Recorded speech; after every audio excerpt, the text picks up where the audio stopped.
Billionaire invited his poor ex-wife to shame her. She arrived in a private jet with his secret twins. The ballroom went silent. Not the kind of silence that comes from respect, but the kind that comes from shock. Every champagne glass froze mid-air. Every conversation died on perfectly glossed lips. And Garrett Blackwell, Chicago's golden billionaire, stood there watching, his entire world collapse in the span of a single heartbeat. "These are your sons, Garrett," Brielle said, her voice steady as steel. "The ones you said didn't exist." Two identical 3-year-old boys stood beside her, their eyes the same piercing blue as the man who'd abandoned them.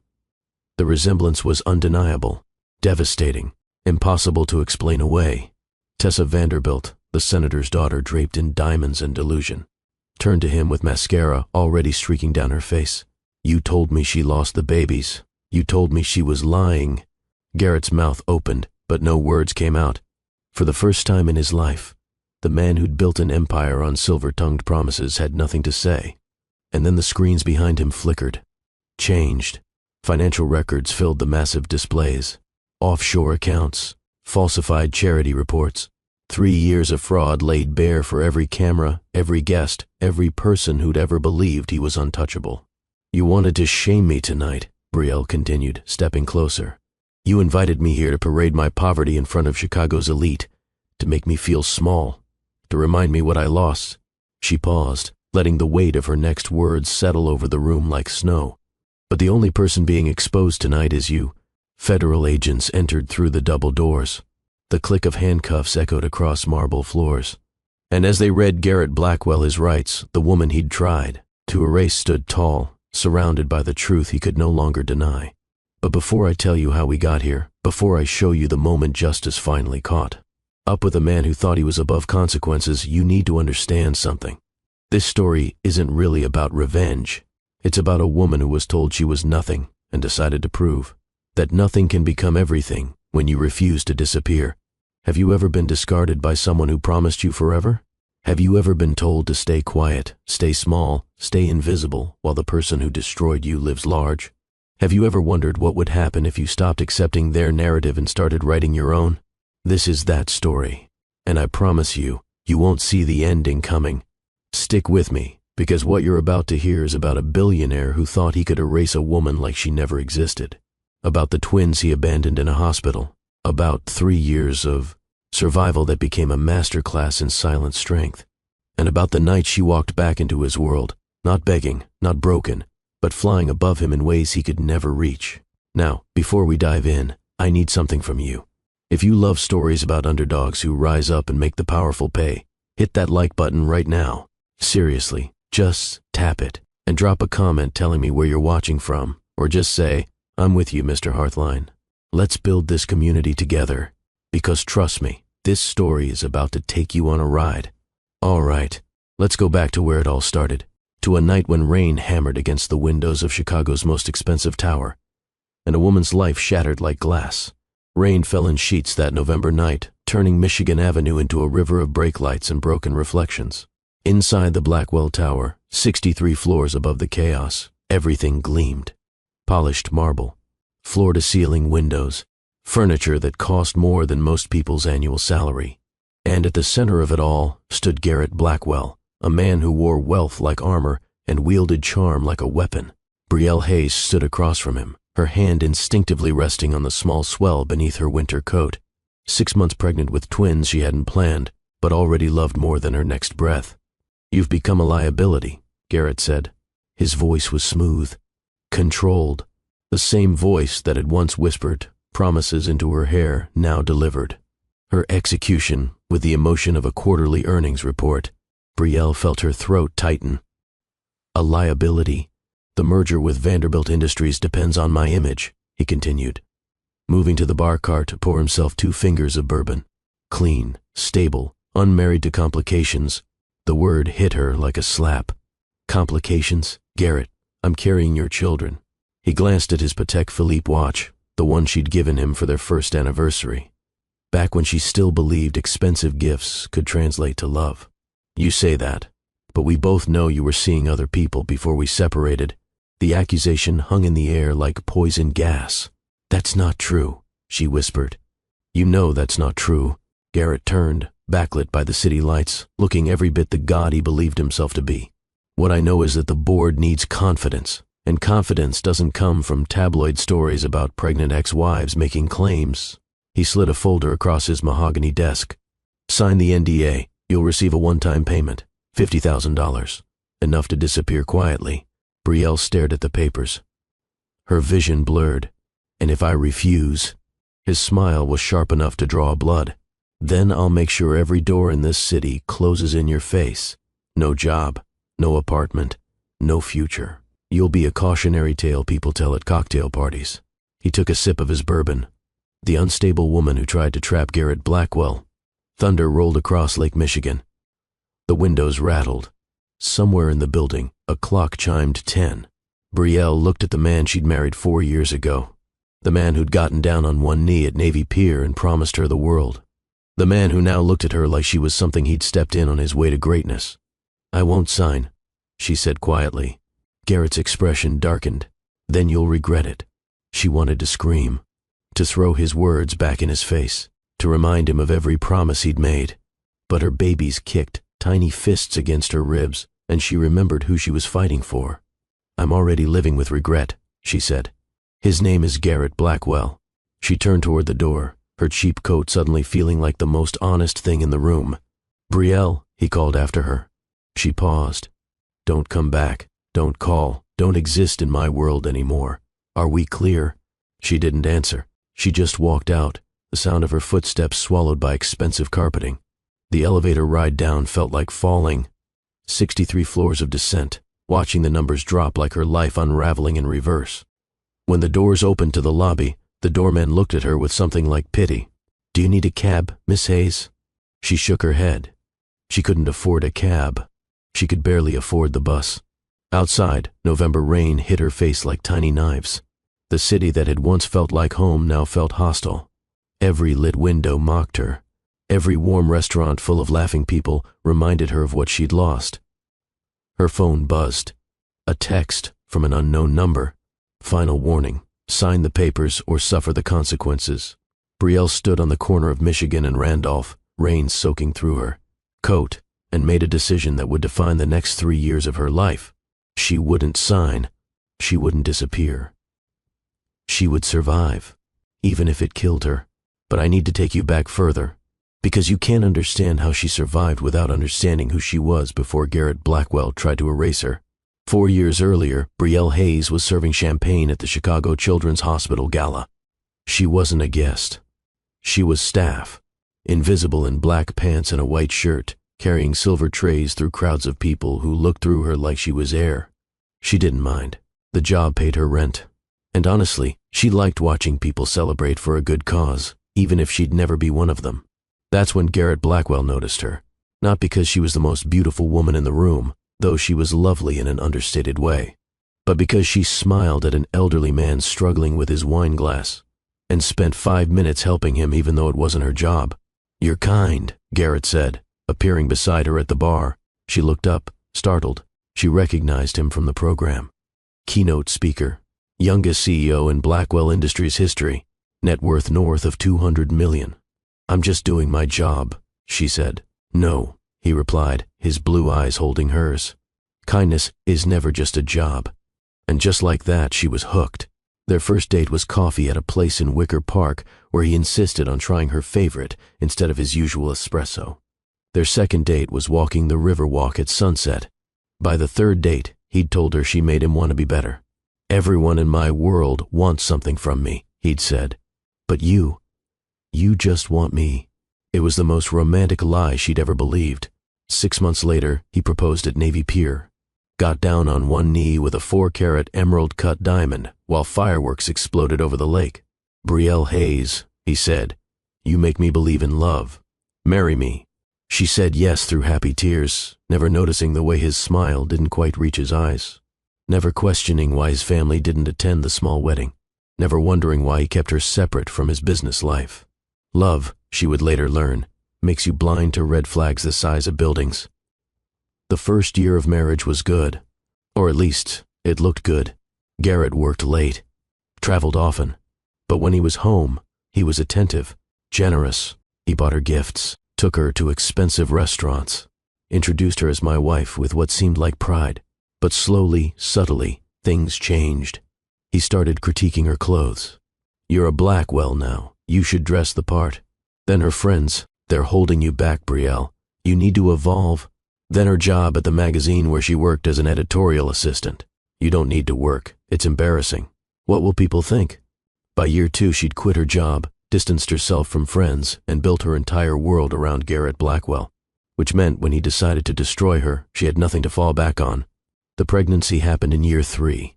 Unplanned, but not unwelcome. She thought maybe a baby would bring them closer. Instead, it became the excuse he needed to cut her loose. "I'm not ready," he'd said when she told him. "But we're married," she replied. "That was a mistake," he said. And just like that, 3 years of her life became a mistake. The divorce was quiet, quick. He had lawyers who could make anything happen. She had hoped that somehow they'd work it out. That hope died the night she told him she was pregnant with twins. "They're not mine," he said flatly. "Garrett, I've never been with anyone else. Prove it." So she did. She got the paternity test, paid for it with money she didn't have, brought him the results. He glanced at them and shrugged. Documents can be faked. That's when she understood. The truth didn't matter to Garrett Blackwell. Control did. And a pregnant ex-wife with legitimate children threatened his carefully constructed image. So, he did what powerful men do. He erased her. The morning after she refused to sign the NDA, Brielle woke up to 17 missed calls. Her boss at the magazine where she'd recently started freelancing again. Her landlord. Her bank. The first call she returned was to her editor, a woman named Patricia who'd always been kind. "Brielle, I'm so sorry," Patricia said, "but we received some concerning information about your conduct. We have to let you go." "What information?" "I can't discuss it." "I'm sorry." The line went dead. The second call was her landlord. "Miss Hayes, I'm going to need you to vacate the premises within 30 days. "What? Why?" "I've never been late on rent. The building is being converted to condos. All tenants must leave." It was a lie. She found out later Garrett had paid him $20,000 to evict her. The third call was her bank. "Miss Hayes, your account has been flagged for suspicious activity. All funds are temporarily frozen pending investigation." There was no investigation, just Garrett's lawyers making calls. By noon, her entire life had been systematically dismantled. Friends stopped answering her texts. The women she'd met through Garrett's social circle blocked her number. Her name became poison. She searched herself online, found articles planted by his PR team. Garrett Blackwell's ex-wife accused of theft and fraud. Sources say she's unstable and made false pregnancy claims. None of it was true. All of it was believed. Because when you're rich enough, you don't just buy things. You buy truth. Brielle sat in her apartment that would soon no longer be hers, mourning, sickness churning in her stomach, and realized something important. Garrett didn't just want her gone. He wanted her destroyed, erased so completely that if she ever spoke up, no one would believe her. But he made one mistake. He underestimated what a mother would do to protect her children. 3 weeks later, on a Tuesday morning that started like any other, everything changed. Brielle was on the number 77 bus heading to a job interview at a coffee shop in Lincoln Park. It wasn't much, but she needed income. Her savings were gone. Her apartment lease was up in a week. She'd found a studio in a questionable neighborhood that she could barely afford. That's when the contractions started. Sharp, sudden, stealing her breath. "Miss, you okay?" an elderly woman asked. Brielle shook her head. "I think I'm in labor." "But you're only 6 months along," the woman said, looking at Brielle's small bump. "I know. Someone called an ambulance." The bus driver pulled over, and Brielle Hayes found herself being rushed to County General Hospital, the only place that would take her without insurance. The fluorescent lights were harsh. The walls were beige and peeling. Machines beeped with urgency that felt both too fast and too slow. "We're doing everything we can," a young doctor said. "But the babies are premature. We need to prepare you for complications." Complications. That word again. Jackson arrived first, screaming, tiny fists raised like he was ready to fight the world. The nurse placed him on Brielle's chest for one precious moment before whisking him away to be examined. "You have a fighter," the nurse said, smiling. Then Aria came. Silent, blue, limp, Code blue, someone shouted. Machines swarmed. Hands moved with practiced efficiency. Brielle couldn't see her baby. Couldn't hear her cry. Is she alive? Brielle screamed. Is my baby alive? Time stretched. Seconds became hours. And then, finally, a thin, weak cry. She's breathing, the doctor said. But barely. She has a congenital heart defect. She needs surgery immediately. Hope and terror crashed into each other in Brielle's chest. Do it, she said. Whatever she needs, do it. The doctor's expression changed. Became careful. Miss Hayes, without insurance authorization, we need payment up front. The surgery costs $82,000. The number crushed her. She had $847 in her checking account. I'll figure it out, she said. Just save her. We need the father's insurance authorization, or full payment. The father, Brielle laughed bitterly. The father says she's not his. The doctor looked at her with something like pity. I'm sorry, but we can't proceed without authorization. That night, while Jackson slept in a donated bassinet beside her hospital bed, and Aria fought for life behind NICU glass, Brielle called Garrett 18 times. 17 went to voicemail. On the 18th call, his assistant answered. Please, Brielle begged. I just need him to sign the insurance authorization. That's all. Aria needs heart surgery. She'll die without it. There was a pause. She could hear ice clinking in a glass in the background. Music. Laughter. He was at a party. Miss Hayes, the assistant said, her voice rehearsed. Mr. Blackwell has instructed me to inform you that any further contact will be considered harassment and will be met with legal action. He is not responsible for children that are not his. Do not call again. The line went dead. Brielle sat in that hospital corridor, fluorescent lights buzzing overhead, the smell of disinfectant burning her nose, and felt something inside her break. Not her spirit. That would take more than Garrett Blackwell could throw at her. No. What broke was the last piece of the woman who believed in fairness, in justice, in the idea that doing the right thing mattered. She pressed her forehead against the NICU glass, watching her daughter's tiny chest rise and fall with mechanical assistance, and made a promise. You will live, she whispered. Even if I have to sell everything I own, even if I have to beg, even if I have to burn every bridge and call in every favor, you will live. She didn't know it then, but someone was listening. The next morning, a nurse woke her from restless sleep on a waiting room chair. Miss Hayes. Brielle jolted awake. Is she okay? Is Aria okay? She's stable, the nurse said. But that's not why I'm here. Someone paid your bill. Brielle blinked. What? The entire amount. $82,000. An anonymous donation through the hospital's emergency fund. For a long moment, Brielle couldn't process the words. Who? Who would do that? The nurse shook her head. I can't say. Donor confidentiality. But the surgery is scheduled for this afternoon. Brielle started crying. Not delicate tears, but the kind of sobbing that comes from somewhere deep and broken. Relief and confusion and gratitude all twisted together. Can I know anything about them? Anything at all? The nurse hesitated. I shouldn't say this, but he sat in the observation area for an hour yesterday, just watching her. Then he left, and 2 hours later, the payment came through. He, a man, not Garrett. Someone else. Did he leave a name? I really can't say. But, she paused, glancing around. The visitor log had someone named R. Sterling, but that's all I know. R. Sterling. The name meant nothing to Brielle, but one day it would mean everything. Aria's surgery took 6 hours. 6 hours of Brielle pacing the waiting room, Jackson sleeping against her chest, prayers she didn't believe in falling from her lips. When the surgeon emerged, she stood so fast she nearly dropped her baby. She made it, he said, and Brielle's knees buckled. A nurse caught her arm.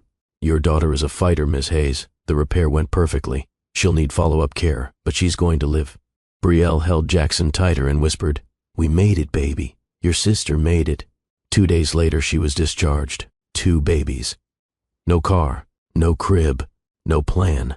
A social worker helped her apply for emergency housing assistance. A church donated a double stroller. The nurse who'd helped her that first night slipped her $200 in cash. For formula, she said. Pay it forward someday. Brielle took the bus to her new studio apartment in a neighborhood where gunshots were more common than birdsong. The heat didn't work. The locks were questionable, but it was hers. She set up a crib she'd bought from a thrift store for $35, hung a sheet over the window that didn't have blinds, made a bottle with the last of her formula. And as she sat in the dark, her baby sleeping finally, mercifully sleeping, she looked at the Chicago skyline through her cracked window. Somewhere out there, Garrett Blackwell was living his best life, attending galas, making deals, pretending she never existed. But she existed, and so did Jackson and Aria, and that was enough. For now. If you're still with me, I need you to understand something. This isn't just a story about a woman surviving. It's about what happens when survival becomes your superpower, when being underestimated becomes your greatest advantage. Because over the next 3 years, while Garrett built his empire higher, Brielle built something he could never buy. She built resilience. The first year was the hardest. There's no other way to say it. Brielle worked 2 jobs. Morning shift at a coffee shop in Wicker Park called The Grind. Night shift cleaning offices downtown for a company that paid cash and didn't ask questions. Her alarm went off at 4 a.m. every morning. She'd feed the twins, change them, dress them in clothes from the church donation bin. A neighbor, an elderly woman named Dolores, watched them during the day for $20 a week, which was all Brielle could afford. The coffee shop paid $9 an hour plus tips. On a good day, she'd make $60. On a bad day, $40. She'd finish at 3, take the bus home, spend 2 hours with Jackson and Aria, then leave for her cleaning shift at 6. She'd scrub toilets and empty trash bins and vacuum conference rooms until midnight. Then she'd take the bus home, sleep for 3 hours and do it all again. Her body existed in a state of permanent exhaustion. Her back ached. Her feet developed calluses on top of calluses. She lived on coffee and whatever free food she could get from the Grind's day-old pastry bin. But Jackson learned to crawl. Aria's heart grew stronger, and every small victory felt like winning the lottery. The bills, though, the bills never stopped. Hospital follow-ups for Aria, formula, diapers, rent, utilities. Every month was a calculation of which bill could be paid late and which absolutely couldn't. She learned to make a dollar stretch in ways she'd never imagined. Learned which grocery stores marked down produce at closing time. Learned that baby clothes could be washed and rewashed until they were more patch than original fabric. She learned that pride was expensive and she couldn't afford it. When the food pantry at St. Augustine's Church had a distribution day, she went. When the community center offered free diapers, she took them. When her coffee shop manager offered her extra shifts, she said yes even when her body screamed for rest. And through it all, she saw Garrett's face everywhere. On billboards advertising Blackwell Industries' new development project, on magazine covers, on the news talking about his charitable work. The irony of that last one burned. Garrett Blackwell, champion of children's causes. Garrett Blackwell, who'd left his own children to die. One night, about 8 months after the twins were born, Brielle was cleaning an office building on Wacker Drive.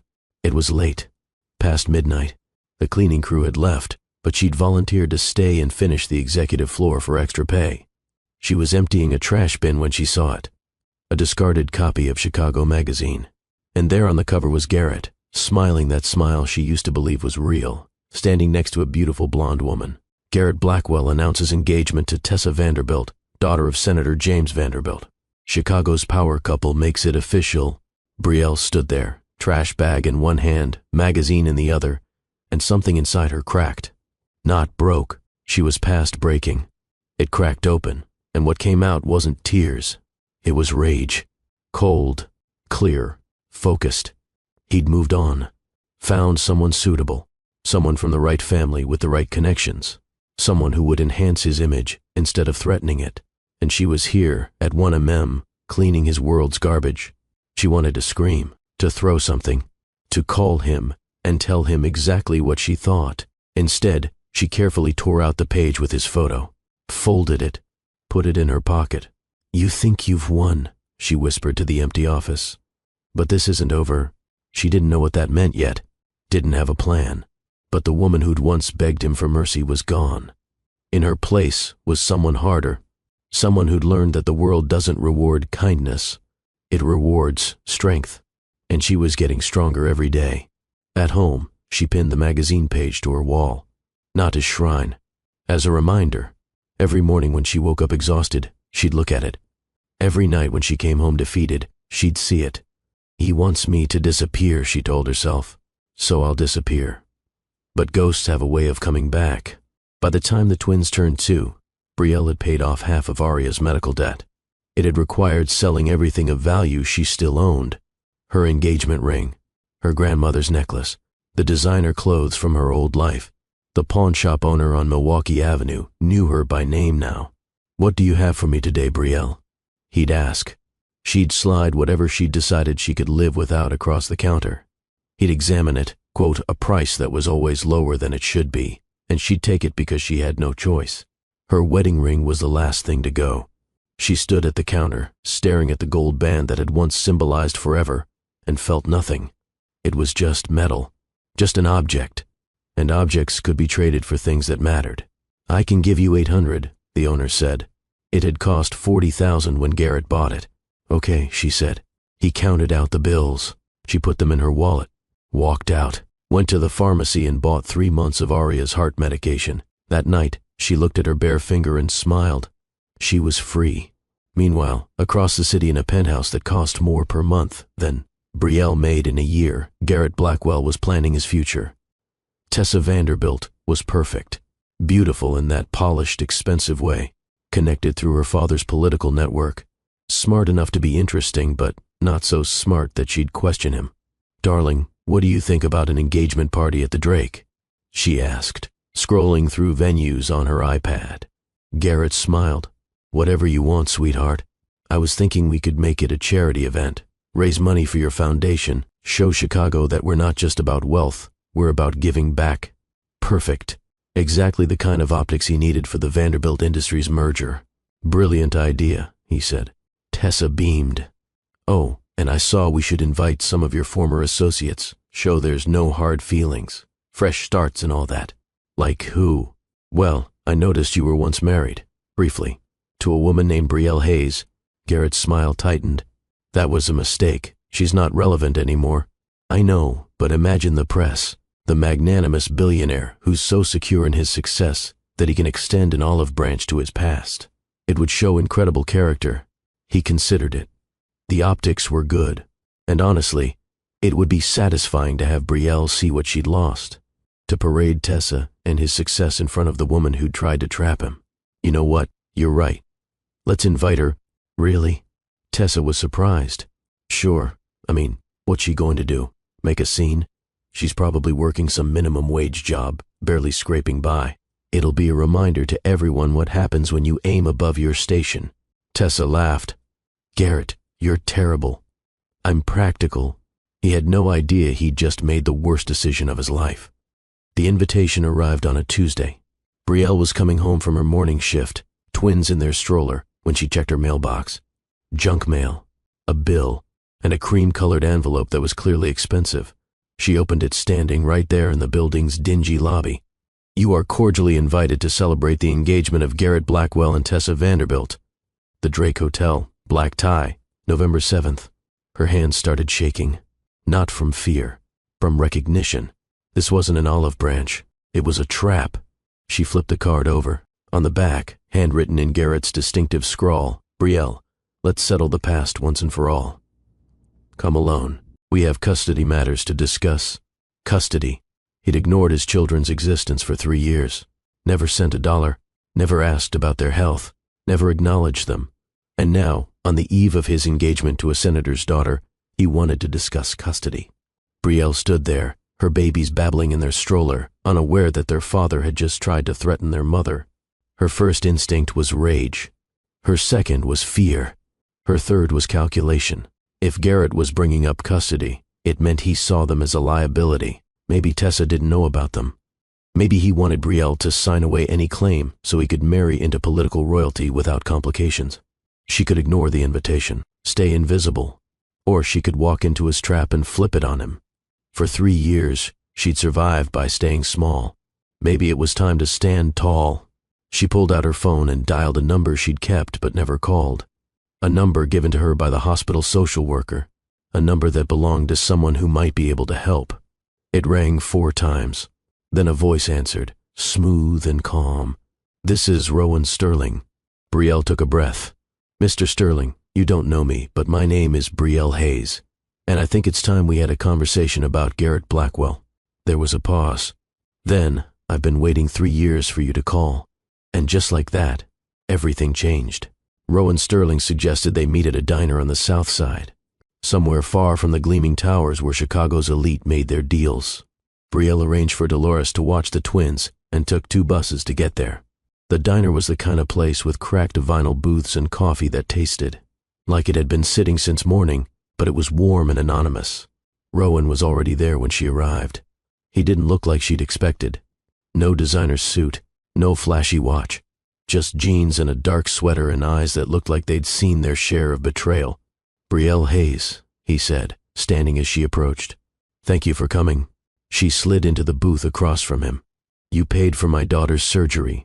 It wasn't a question. He nodded. "I did. Why?" "Because I know what Garrett Blackwell does to people, and I couldn't let an innocent child die because of his ego." Brielle studied him. "The social worker said you were a businessman, that you and Garrett had history. We were partners once, 10 years ago. I brought the vision, he brought the capital. We built Blackwell Industries together." Rowan's expression darkened. "Then he forged my signature on documents that transferred my shares to him, spread rumors that I was embezzling, destroyed my reputation so thoroughly that I couldn't get a meeting anywhere in Chicago. Why didn't you fight back?" "I tried. But he had lawyers and money and connections. I had truth, and truth doesn't count for much when you're up against power." He took a sip of his coffee. "So I disappeared, rebuilt quietly, and I've been watching him ever since, waiting for the right moment." Brielle felt something shift in her chest. "And you think this is the right moment?"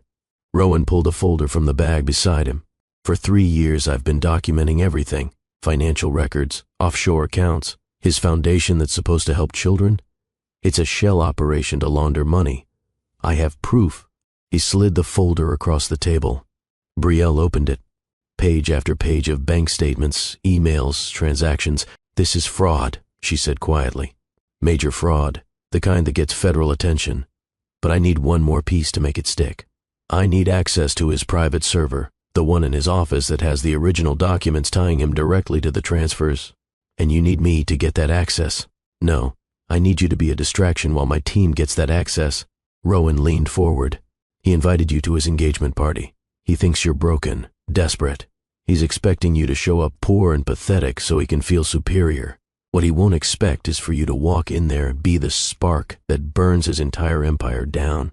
Brielle's heart was racing. "If I do this, he'll come after me. With everything he has. He will. But this time, you won't be alone." Rowan's eyes held hers. "I'm not asking you to trust me. I'm asking you to trust that some things are worth the risk."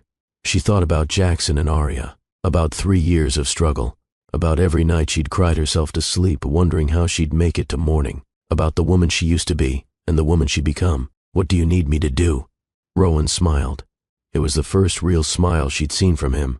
"Just be yourself, tell your truth, and let him destroy himself trying to deny it." They spent the next 2 hours planning. Rowan had a team, tech specialists, lawyers, people who'd been waiting for a chance to take down Garrett Blackwell. The engagement party will be full of press, politicians, investors. If the evidence goes public there, he won't be able to contain it. Rowan pulled out a schedule. He'll have a speech planned for 8:15. That's when we'll upload the files to the event's media servers. Every screen in that ballroom will show his crimes. And what do? You show up, you look him in the eye, and when he tries to dismiss you, you present proof he can't deny. What proof? Rowan pulled out 2 more documents. Paternity tests, updated and certified by an independent lab, and hospital records showing he was contacted multiple times about Aria's surgery and refused to help.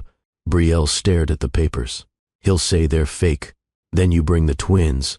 Her head snapped up. "What?"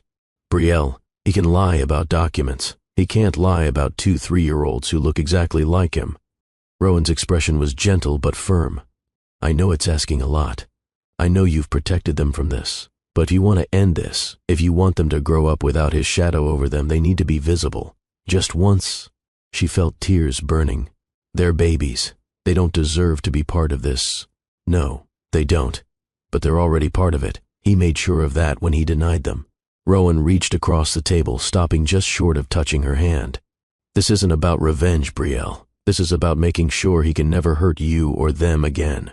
She thought about Arya's surgery scar, about Jackson asking why they didn't have a daddy, about 3 years of living in fear that Garrett would show up and take them just to hurt her. "Okay," she whispered. "I'll do it." "You're sure?" She met his eyes. "I've never been more sure of anything in my life." That night, back in her studio apartment, Brielle stood at the window watching the city lights. Jackson and Arya were asleep, their breathing soft and even. She'd spent 3 years invisible, 3 years silent, 3 years surviving. Maybe it was time to do more than survive. She pulled out her phone and looked at the invitation again. November 7th. 10 days away.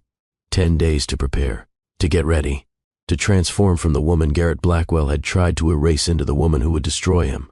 She opened her contacts and called the one person from her old life who might still help her. Her former roommate, Jade, who'd been Rowan Sterling's sister. That's how the social worker had gotten his number. "Hello? Jade, it's Brielle." There was a pause. "Brielle Hayes. Oh my God, I've been trying to find you for years. Rowan said you might call." "I need help," Brielle said. "I need to walk into the Drake Hotel in 10 days and look like I belong there. Can you help me?" Jade didn't hesitate. "Absolutely. When can you come over?" And just like that, the pieces started falling into place. Over the next week, Brielle worked her shifts, cared for her babies, and planned the most important night of her life. Jade helped her find a dress. Nothing flashy, navy blue, elegant, the kind of thing that whispered confidence instead of screaming for attention. "You're not going there to impress him," Jade said as Brielle tried it on. "You're going to remind him what he lost." The dress fit perfectly. Rowan's lawyer, a sharp woman named Bethany Torres, walked her through what to expect. "He'll try to intimidate you, make you feel small. That's his pattern." Bethany handed her a folder. "These are your documents, paternity results, hospital bills he refused to pay, medical records, every phone call you made that he ignored, every piece of evidence that proves you told the truth." Brielle took the folder with shaking hands. "What if no one believes me?" "They will. Because unlike Garrett, you're not performing. You're just telling what happened." The night before the party, Brielle couldn't sleep. She lay in bed, staring at the ceiling, listening to her babies breathe. Tomorrow, she'd walk into a room full of people who'd believed Garrett's lies. Tomorrow, she'd face the man who'd tried to destroy her. Tomorrow, she'd risk everything. But she'd also survived everything. And survival, she'd learned, was its own kind of power. At 4 a.m., she got up and made coffee, sat at her tiny kitchen table and wrote a letter to her children that she hoped she'd never have to give them. "My loves, if you're reading this, it means something went wrong tonight. It means I tried to fight for us and I lost. But I need you to know something. You are not mistakes. You are not complications. You are the best things that ever happened to me. And if the world tries to tell you otherwise, don't believe it. Your mother loved you enough to walk through fire. Never forget that." She sealed the letter, left it with Dolores just in case. Then she dressed in her navy gown, kissed her sleeping babies, and stepped out into the Chicago night. A car was waiting, not a cab, a Mercedes. Rowan had insisted. "You're not arriving like someone who's desperate," he'd said. "You're arriving like someone who has nothing left to lose." The driver opened the door. "Miss Hayes, the Drake Hotel?" She nodded, slid into the back seat. As the car glided through the city, she watched the streets pass, the same streets where she'd scraped and struggled and survived. Tonight, she was done scraping. Tonight, she'd stand. The Drake Hotel rose before her like a monument to old money and new power. Photographers lined the red carpet. Valets rushed to open doors. Every person entering looked like they belonged in a magazine. And then there was Brielle Hayes. No jewelry, no designer bag, just a thrift store dress and 3 years of truth. The driver opened her door. "Good luck, miss." She stepped out. Cameras turned, not because they recognized her, but because something about the way she moved, shoulders back, chin up, eyes forward, demanded attention. She walked up the steps, through the doors, into the golden lobby, and the first person she saw was Garrett Blackwell, standing at the center of a crowd, champagne in hand, laughing at something a congressman said. He looked up. Their eyes met, and for just a second, she saw it. Fear Then his expression smoothed into arrogance. He excused himself from the group and walked toward her. "Brielle," he said loudly enough for nearby guests to hear. "What an unexpected surprise." She smiled. "You invited me, Garrett, remember, to discuss custody." Around them, conversations dimmed. Heads turned. This was it. The moment everything changed. "I think there's been a misunderstanding," he said, his voice tight. "This isn't the place." "No," she replied, her voice carrying across marble floors. "This is exactly the place." And she reached into her purse and pulled out the first document. The paternity test, updated, certified, undeniable. "These are your sons, Garrett," she said. "And tonight, everyone is going to know exactly what kind of father you are." His face went pale. The cameras started flashing. And somewhere in the back of the ballroom, Rowan Sterling smiled and gave the signal to his tech team. It was time to burn it all down. The paternity test felt like a weapon in Brielle's hands. Not heavy, just powerful. She held it up so the guests nearby could see the official seal, the laboratory certification. The results that left no room for doubt. "Jackson and Aria Blackwell," she said clearly. "Born January 14th, 3 years ago. Premature, twin A healthy, twin B, congenital heart defect requiring emergency surgery." Her voice didn't waver. Surgery that their father refused to authorize because acknowledging them would damage his image. Murmurs rippled through the crowd. Phones appeared. The modern reflex. Document everything. Garrett's jaw tightened. He stepped closer, lowering his voice. "You're making a scene." "No," Brielle replied. "I'm telling the truth. There's a difference." A woman in an emerald gown leaned toward her companion. "Is she serious? Garrett has children?" "Apparently so," the man whispered back. Garrett held up his hands, playing to the crowd.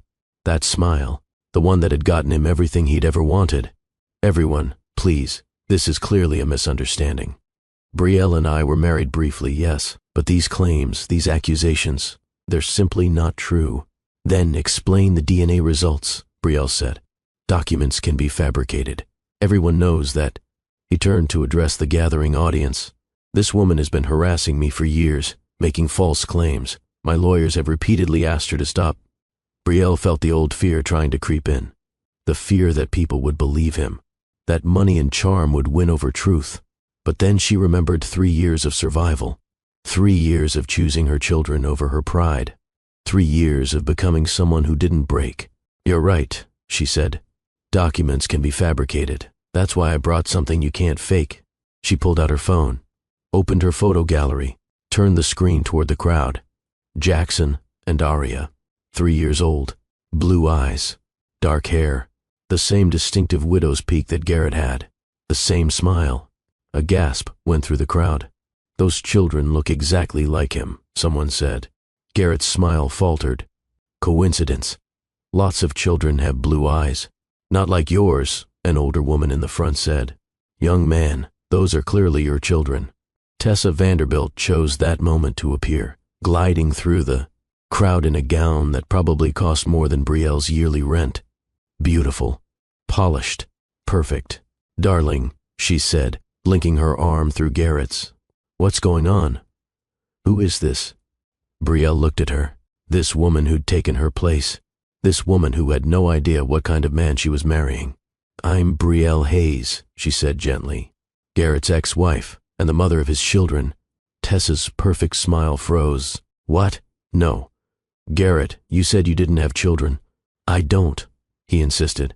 "She's lying." "Then why do those babies in the photo look exactly like you?" Tessa's voice rose. The cracks were showing. "Garrett, tell me she's lying." "Tessa, not here. Let's discuss this privately." "Not here?"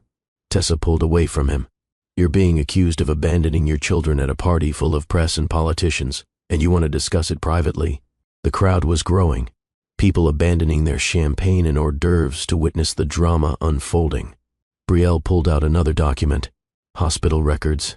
January 14th. County General. Twin birth. Premature. Mother, Brielle Hayes. Father, she paused, listed as Garrett Blackwell. "You signed the admission forms, Garrett. You were there that night, drunk, demanding to see them. The nurse made you sign." His face went pale. He'd forgotten about that. The night he'd shown up at the hospital, Bourbon Brave, wanting to see if the children were really his. He'd signed the forms because they wouldn't let him in otherwise. "Those records are private," he hissed. "How did you get those?" "I'm their mother. I have every right to their medical records." She held them up. "And these records show every attempt I made to contact you. Every phone call, every message, every request for help when Arya needed surgery." "This is slander," Garrett said, but his voice lacked conviction. "This is documentation," Brielle corrected. "There's a difference." A reporter pushed forward. Brielle recognized him from the Chicago Tribune. "Miss Hayes, you're saying Garrett Blackwell abandoned his children?" Before she could answer, Garrett cut in. "Don't answer that. This is a private matter." "You made it public when you invited me here," Brielle said. "You wanted to humiliate me in front of Chicago's elite. You wanted everyone to see how far I'd fallen. Well, here I am, but I'm not the one who should be ashamed." Tessa was crying now, mascara streaking. "You told me she was unstable. You told me she tried to trap you with a fake pregnancy." "She did," Garrett insisted. "Then explain the children who look like your clones." Tessa screamed. The polished senator's daughter was gone. In her place was a woman realizing she'd been lied to. "You made me defend you to my father, to the press. You made me believe she was some crazy Tessa, please, don't touch me." She backed away. "Don't you dare touch me." The crowd was murmuring louder now. Phones recording. This would be everywhere by morning. Garrett turned on Brielle, his mask fully dropping. "You're going to regret this." "No," a voice said from behind him. "You are." Everyone turned. Rowan Sterling stepped through the crowd, dressed simply, no tuxedo, just dark slacks and a dress shirt, but he carried himself with quiet authority that made people instinctively move aside. Garrett's eyes went wide. "You." "Hello, Garrett. It's been a long time. What are you doing here?" "I'm here," Rowan said calmly, "because Miss Hayes and her children are under my company's legal protection. Any attempt to harass, defame, or threaten them will result in immediate litigation." Garrett laughed, but it sounded nervous. "Legal protection? From you? You're nobody. I destroyed you." "You tried," Rowan acknowledged, "but I'm harder to destroy than you thought." A businessman in the crowd recognized him. "Sterling, Rowan Sterling. I thought you left Chicago." "I did, for a while. I've been rebuilding, quietly." Rowan turned to address the room. "I was Garrett's business partner 10 years ago, until he forged my signature, stole my shares, and spread lies that I was embezzling." He pulled out a folder. "I've spent the last 3 years documenting everything, and tonight seems like the perfect time to share it." Garrett lunged forward. "You can't prove anything." "Actually, I can." Rowan nodded to someone in the back. The ballroom's massive LED screens flickered. The romantic slideshow of Garrett and Tessa vanished. In its place appeared bank statements, email chains, offshore account transfers. The crowd gasped. "What you're seeing," Rowan announced, his voice carrying easily across the marble, "is 3 years of financial fraud. Garrett Blackwell has been embezzling from his own charitable foundation, the Blackwell Foundation for Children, which claims to help struggling families, is actually a shell operation to launder money through offshore accounts." The screen scrolled through evidence. Emails from Garrett to his accountant. "Bury the numbers. Move the funds through the charity wing. Make sure nothing traces back to me." Bank transfers. Millions of dollars flowing from the foundation to private accounts in the Cayman Islands, Switzerland, Singapore. Donation records showing phantom donors, companies that didn't exist, contributions that never happened. "Oh my God," someone breathed. Tessa stared at the screens, her face white. "You used my father's name. You used his political connections to legitimize your charity." "Tessa, I can explain." "You used me," she said. "You used my family." A man in an expensive suit pushed forward. Brielle recognized him from the news. Harold Chen, head of the Securities and Exchange Commission. "Mr. Blackwell," he said formally, "I think we need to have a conversation." "This is all fake," Garrett said desperately. "They fabricated everything. You can't trust these documents." "We've already verified them," Chen replied. "My office received copies 3 days ago. We've been cross-referencing with federal banking records. Everything checks out." The room erupted. Reporters shouting questions, guests backing away from Garrett like he was contagious. Camera flashes turning the ballroom into a lightning storm. Garrett looked around wildly. For the first time in his life, His charm couldn't save him. His money couldn't buy his way out. His lawyers weren't there to make it disappear. He was alone. "You planned this," he said to Brielle. "You and him. You set me up."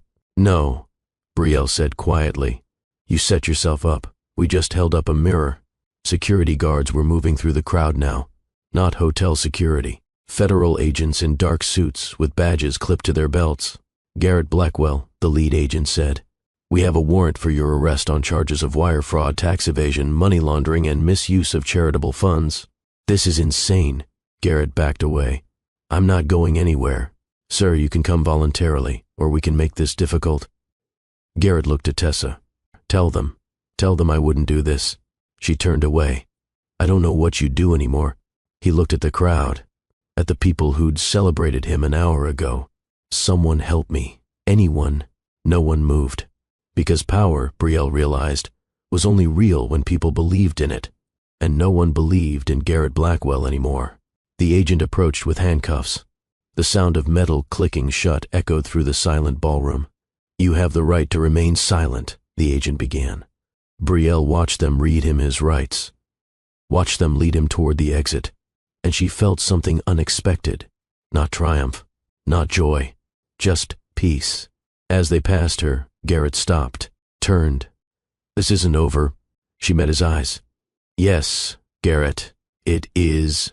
I'll fight this. I'll beat it. And when I do, I'll take everything from you. You already took everything from me," she said softly. "I had to rebuild from nothing, which means I know how to survive anything, even you." The agent pulled him forward. "Let's go, Mr. Blackwell."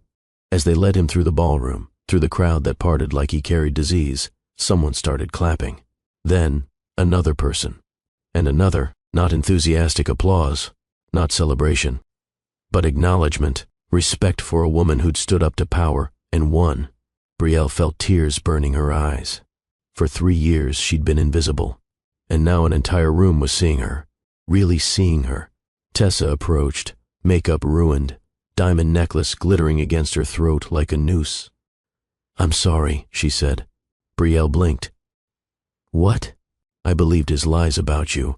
I thought you were trying to ruin him out of jealousy." Tessa's voice broke. "But you were telling the truth the whole time, and I helped him destroy your credibility. You didn't know." "I should have. I should have questioned why he was so defensive about you, why he got angry every time your name came up." Tessa pulled the engagement ring off her finger. "I hope your children are okay. They are. Despite everything, they're perfect." Tessa nodded, walked away, and Brielle knew she'd never see her again. Rowan appeared at her side. "You okay?" She nodded, not trusting her voice. "There's a car waiting," he said gently. "Your children are probably wondering if Mommy really does look like a princess." She laughed through tears. "I need to get out of here." "Then let's go." But before they could leave, a reporter approached. The same woman from the Tribune. "Miss Hayes, can I ask you one question?" Brielle hesitated, then nodded. "What do you want people to take away from tonight?" Brielle thought about the question, about 3 years of struggle, about every night she'd wanted to give up and didn't, about Jackson and Aria sleeping safely at home. "That wealth doesn't make you powerful," she said finally. "Character does. And if a woman has to walk through hell to protect her children, then maybe hell should start being afraid of women." The reporter lowered her microphone, visibly moved. "Thank you." Rowan touched Brielle's elbow gently. "Ready?" She was. They walked through the ballroom together, past the screens still displaying Garrett's crimes, past the guests whispering about the most dramatic engagement party Chicago had ever seen, past the marble and crystal and expensive illusions. Outside, November air hit her face like freedom. Stars punched through light pollution, visible and defiant. The same stars that had watched her fall were now watching her rise. A Mercedes waited at the curb, but before she got in, Brielle turned back to look at the Drake Hotel, at the golden windows and perfect facades. For 3 years, she'd thought that building represented everything she'd lost. Now she realized it just represented everything she'd escaped. She slid into the car. Rowan climbed in beside her. "How do you feel?" he asked. Brielle considered the question. "Like I can finally breathe." As the car pulled away from the curb, leaving the chaos behind, she pulled out her phone. Dolores had sent a photo. Jackson and Aria, asleep on her couch, holding hands even in sleep. "I'm coming home, babies," she whispered. And for the first time in 3 years, home felt like a place she'd earned, not a place she was surviving, but a place she'd fought for and won. Now listen, if you're still with me, if you felt that moment when justice finally happened, I need you to do something. Hit that subscribe button, smash that like, because we're not done yet. We still need to see what happens after the storm, after the cameras stop flashing and the headlines fade, after justice becomes just another day. Drop a comment telling me where you're watching from, or just say, "I'm with you, Mr. Hearthline," because the best part of this story isn't the revenge. It's what comes after. Stay with me. The media storm that followed was unlike anything Chicago had seen in years. By midnight, every news outlet in the city was running the story. Billionaire arrested at his own engagement party. Charity fraud exposed in dramatic confrontation. Ex-wife's revenge brings down Chicago Titan. But Brielle wasn't watching the news. She was home, holding her children, breathing them in like oxygen. "Mama, you're squishing us." Jackson giggled. "Sorry, baby. Mama just missed you." "You were only gone for 3 hours," Aria pointed out. Always the practical one. Felt like longer. Dolores made tea while Brielle got the twins ready for bed. Normal things. Ordinary things. The kind of things that felt miraculous after the night she'd had. "You did good, honey," Dolores said, handing her a steaming mug. "I saw it on the news. That man finally got what he deserved. I just told the truth. Sometimes that's the bravest thing you can do." After the twins were asleep, Brielle sat by the window and watched the city lights. Her phone wouldn't stop buzzing. Messages from reporters, friend requests from people she'd never met, interview requests from every talk show in America. She ignored them all.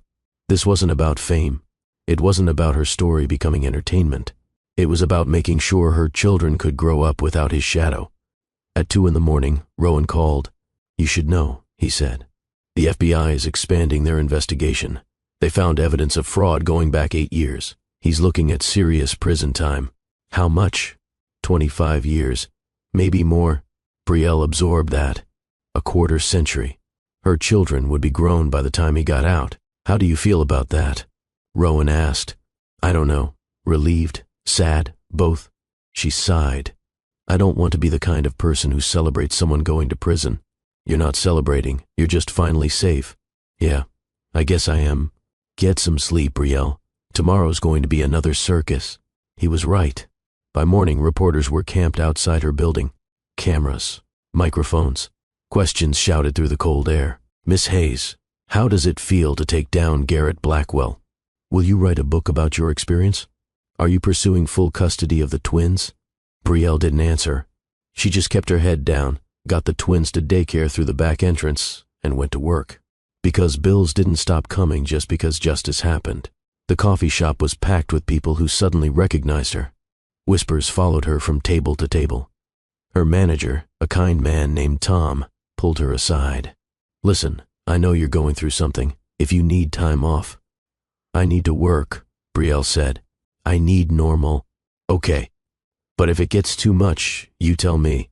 It got too much by noon when a customer took a photo of her making lattes and posted it online. With the caption, "The woman who destroyed Garrett Blackwell is working at a coffee shop. This is both inspiring and heartbreaking." The post went viral. By the end of her shift, someone had started a crowdfunding campaign. Help Brielle Hayes and her twins. By evening, it had raised $40,000. Brielle stared at the number on her phone, unable to process it. Strangers, people she'd never met, sending her money because her story touched them. She called Rowan. "I don't know what to do with this." "Accept it," he said simply. "People want to help. Let them." "But I didn't ask for charity." "It's not charity, it's solidarity. There are thousands of women who've been where you are, who've been told they're lying, who've been abandoned and erased. They're supporting you because you fought back, because you won. Take the help, Brielle. You've earned it." So she did. She used the money to pay off Aria's remaining medical debt, to move to a better apartment, to buy a used car so she didn't have to take the bus in winter. Small things that changed everything. But the biggest change came 3 months later. Garrett's trial was fast. With overwhelming evidence and multiple witnesses, his lawyers advised him to take a plea deal. 15 years in federal prison. No possibility of parole for at least 12. The sentencing hearing was scheduled for a cold February morning. Brielle almost didn't go, but Bethany Torres, Rowan's lawyer, who'd become her lawyer too, convinced her. "He needs to see you," Bethany said. "He needs to know you're still standing." So Brielle went. The courtroom was smaller than she expected. Wood paneling, fluorescent lights, nothing dramatic or cinematic, just bureaucratic justice grinding forward. Garrett sat at the defendant's table in an orange jumpsuit that made him look smaller somehow.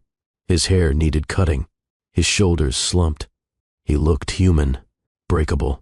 When his eyes found hers across the room, she saw something she'd never seen before. Fear, real, genuine fear. The judge read the charges, the plea agreement, the sentence: 15 years in federal prison, restitution of $14 million to defrauded donors, permanent ban from operating any charitable organization. The gavel came down. It was over. As they led Garrett out, he paused near Brielle's row. "I'm sorry," he said quietly. She blinked. In 3 years, he'd never apologized for anything. "For what?" she asked. "For not seeing what I had until it was gone." Brielle looked at him, really looked at him, and felt nothing. Not hatred, not love, not even pity. Just the absence of feeling that comes when someone stops having power over you. "Goodbye, Garrett." He nodded, and then he was gone. Outside the courthouse, reporters swarmed, but Brielle had learned how to navigate them. Brief statement, no questions, professional. "I'm grateful for the justice system and for everyone who supported my family through this difficult time. I'm looking forward to moving on and giving my children the peaceful life they deserve. Thank you." She walked to her car, climbed in, and drove home. The twins were at preschool. She had 3 hours before pickup. She made tea, sat in her new apartment that had heat that worked and windows that locked properly, looked at the life she'd built from ashes, and she cried. Not sad tears, not happy tears, just release. 3 years of holding everything together. 3 years of being strong because she had no choice. She could finally let go. Her phone rang. "Rowan, you okay?" he asked. "Yeah, I think I really am. Good. Because I have something I want to discuss with you." "What?" "Not over the phone. Can you meet me tomorrow? There's something I want to show you." Curiosity sparked. "Okay, where?" "Teterboro Airport." 10 a.m. "An airport? Rowan, what is this about?" "Trust me," he said. And somehow she did. The next morning, Brielle drove to the small private airfield north of the city. Rowan was waiting outside a massive hangar, hands in his pockets, that slight smile on his face. "What are we doing here?" she asked, climbing out of her car. "You once told me you wanted to show your kids what freedom looked like." "I did." "At the diner. When we first met, you said that one day you wanted Jackson and Aria to understand that their mother didn't just survive, she flew." Brielle's heart started pounding. "Rowan." He led her into the hangar. Inside sat a sleek private jet, silver and white, with Sterling Industries painted on the side. But that's not what made her gasp. On the tail was a second logo, the Hayes Foundation for Single Mothers. "What is this?" she whispered. Rowan handed her a folder. Inside was a contract, partnership agreement. CO Director of Sterling Industries Philanthropic Division. "I've been building a foundation to help single mothers who are exactly where you were 3 years ago. Women who've been abandoned, abused, erased. I have the money and the infrastructure. But I need someone who actually understands their experience. Someone who knows what it's like to choose between rent and formula, between pride and survival." Brielle stared at the contract, at her name printed in official letters.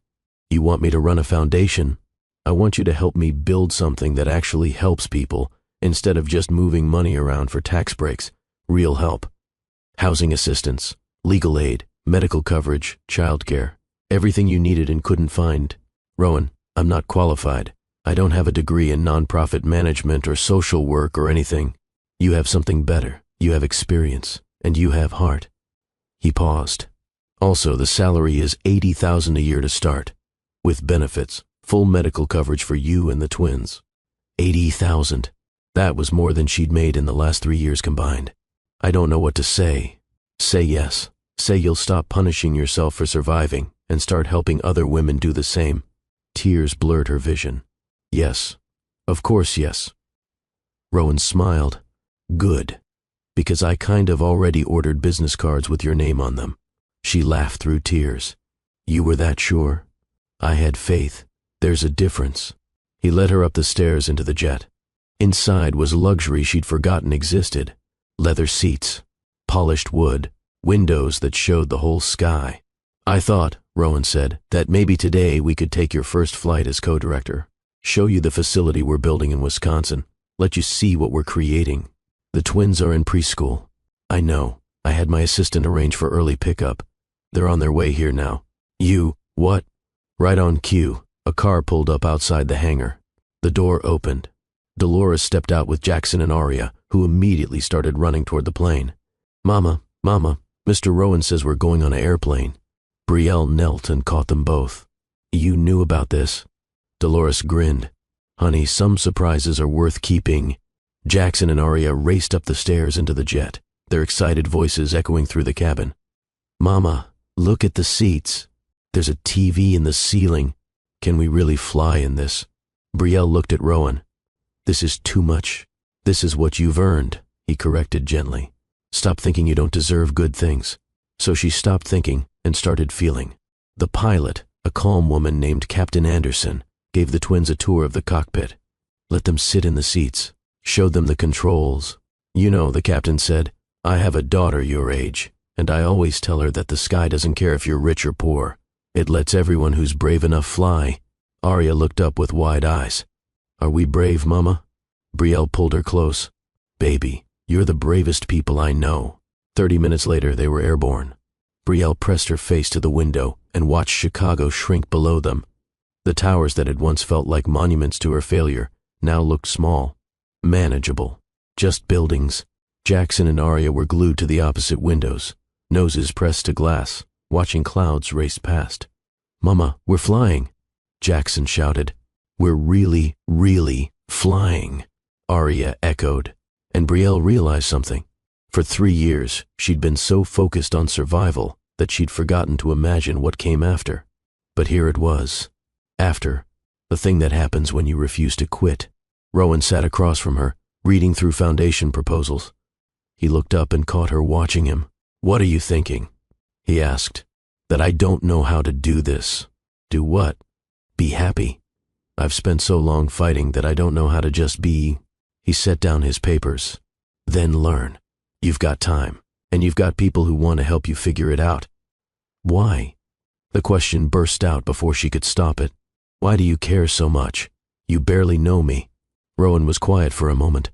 Because 3 years ago, when Garrett destroyed my business and my reputation, I wanted to disappear. I wanted to quit. And then I saw a hospital record. Across my desk, a woman with 2 premature babies and no insurance, a man who'd abandoned them. And I thought, if she's still fighting, I can fight too. You saved Aria's life because I inspired you. You saved mine first. You just didn't know it. The weight of that settled over her. The idea that her survival had meant something beyond just her children.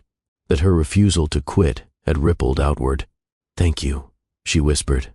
For everything. Thank me by building something amazing with this foundation. I will. I promise. The plane banked left, sunlight streaming through the windows, and Brielle closed her eyes and felt something she hadn't felt in years. Hope. Not the desperate kind that's really just fear in disguise, but real hope. The kind that believes tomorrow might actually be better than today. When they landed back in Chicago 3 hours later, the twins were exhausted and exhilarated. Best day ever, Jackson declared, already half asleep. Best day ever, Aria agreed. Brielle carried them to the car, their heads heavy on her shoulders. Rowan walked her to the parking lot. I'll have the contract sent over next week, but take your time. Read everything. Make sure you're comfortable. I don't need time. I'm sure. Still, read it. I want you to know exactly what you're signing. No more blind trust. She appreciated that more than he knew. As she buckled the twins into their car seats, Jackson mumbled, Mama, are we rich now? Brielle laughed. No, baby, but we're safe, and that's better than rich. Oh, okay. He was asleep before she closed the door. That night, after the twins were in bed, Brielle stood at her window and looked at the city, the same view she'd had from her old studio. But everything looked different now. She pulled out her phone and scrolled to Garrett's contact. She'd never deleted it. Some part of her had held onto it like evidence. Proof that he'd existed. That what happened to her was real. Now she didn't need proof anymore. She deleted the contact. Blocked the number. Erased him as completely as he'd once tried to erase her. And it felt like the final door closing on a chapter she'd never have to read again. Her phone buzzed. A text from Rowan. "You did good today. The twins are lucky to have you." She smiled and typed back, "I'm lucky to have them." And she meant it, because they'd given her a reason to fight when fighting felt impossible. They'd made her strong when she wanted to break. They'd turned her survival into purpose. 6 months later, spring arrived in Chicago with the subtlety of a symphony. The Hayes Foundation officially launched with a ceremony at Sterling Tower. Press coverage, ribbon cutting, politicians giving speeches about helping families in need. But the real work happened in the background. Brielle spent her days meeting with single mothers who reminded her of herself 3 years ago. Frightened, desperate, trying to hold it together with no support. She helped them find housing, legal aid, childcare, medical coverage, all the things she'd needed and couldn't access. "You understand," one woman told her through tears. "Everyone else just sees statistics. You see people." "Because I was you," Brielle replied, "and someone helped me. Now I'm helping you." The foundation grew fast. Donations poured in. Not just money. Time. Resources. Lawyers offering pro bono services. Doctors providing free checkups. People wanting to be part of something real. Rowan watched it all with quiet pride. "You've helped 200 families in 6 months, he told her. "We've helped them. This is your foundation too. No, it has my money, but it has your heart. There's a difference." Jackson and Aria thrived. They'd moved to a townhouse in a safe neighborhood with good schools. They had friends, stability, a mother who wasn't constantly stressed about survival. "Mama, can we get a dog?" Jackson asked one Saturday morning. A dog, the kind of thing normal families with normal lives considered. "Maybe," Brielle said. "Let's see." "That means yes," Aria cheered. They ended up with a rescue mutt named Charlie who was mostly terrier and entirely chaos. But watching her children play with him in their small backyard made every moment of struggle worth it. One evening in late October, almost exactly 1 year after the engagement party that changed everything, Brielle's doorbell rang. It was a courier with a certified letter. She signed for it, her heart sinking. Official letters never brought good news, but when she opened it, her breath caught. It was from Garrett's lawyer. A formal relinquishment of all parental rights. Signed, notarized, final. He was giving up any legal claim to Jackson and Aria. A handwritten note was attached in Garrett's writing. "Brielle, I've had a lot of time to think about what I did, about who I was. Prison has a way of stripping away all the bullshit you tell yourself.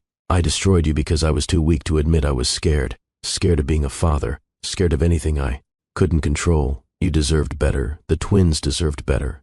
I'm not asking for forgiveness. I'm just saying I'm sorry. I'm signing away my rights so you never have to worry about me interfering in their lives. Raise them well. I know you will. Garrett." Brielle read it 3 times, looking for manipulation, for hidden angles, for the catch, but there was none. Just a man who'd finally faced what he'd done. She folded the letter carefully, put it in a box with all the other documents from that chapter of her life. Maybe one day she'd show it to the twins. Maybe she wouldn't. Either way, it was over. She called Rowan. He signed away his rights. "How do you feel?" "Free. Finally, completely free." "Good. You deserve that." "Rowan," she paused. "Thank you for everything.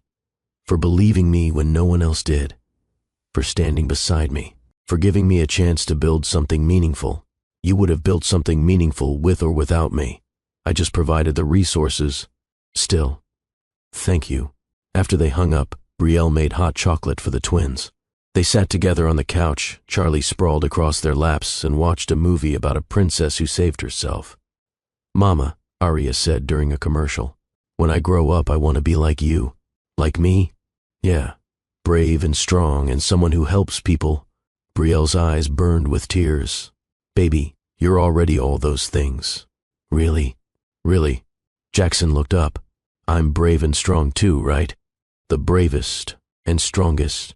He smiled, satisfied, and turned back to the movie.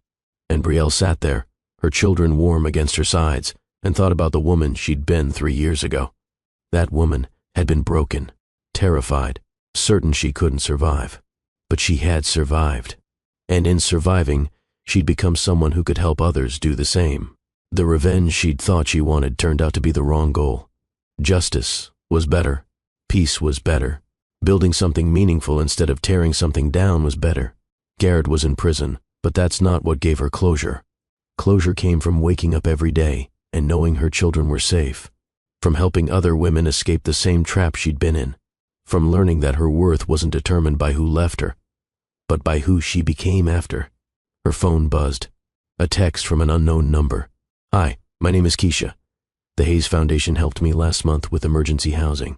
I just wanted you to know I got a job today, full-time with benefits. I start Monday. Thank you for helping me when I had nothing. You saved my life." Brielle smiled through tears and typed back. "You saved your life. I just reminded you that you could. Congratulations on the job. You've got this." That's what the foundation was really about.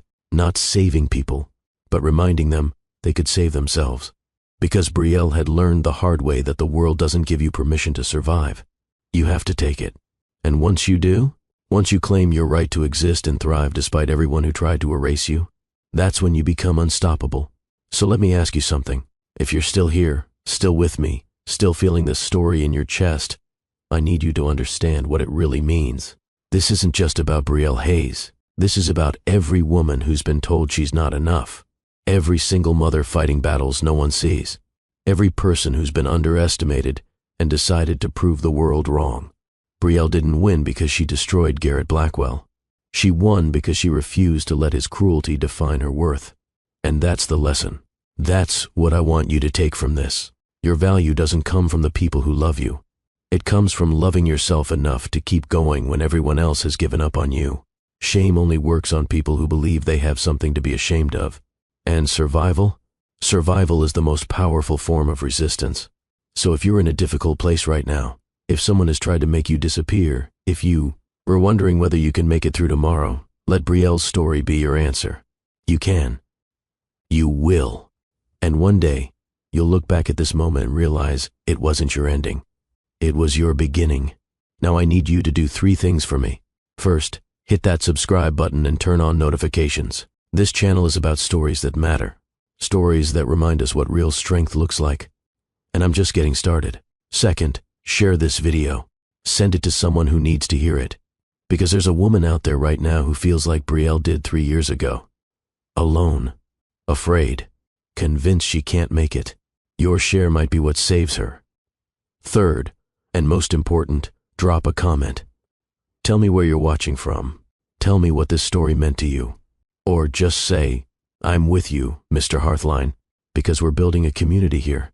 A community of people who believe in second chances and first-time courage. Remember, you're not defined by what happened to you. You're defined by what you do next. I'm Mr. Hearthline, and I'll see you in the next story. Now go out there and show the world what survival looks like when it learns to fly.